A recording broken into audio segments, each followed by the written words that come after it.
राम जय राम जय जय राम श्री राम जय जय राम श्री राम जय जय राम श्री राम जय जय राम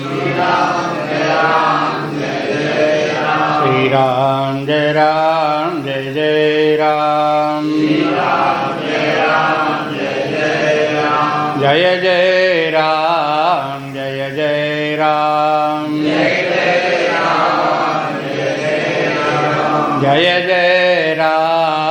जय जय राम जय जय राम जय जय राम जय जय राम जय जय राम ओम पूर्णमदः पूर्णमिदं पूर्णात् पूर्णमुदच्यते पूर्णस्य पूर्णमादाय पूर्णमेवावशिष्यते ओम शांति शांति शांति हरि ओम श्री गुरुभ्यो नमः।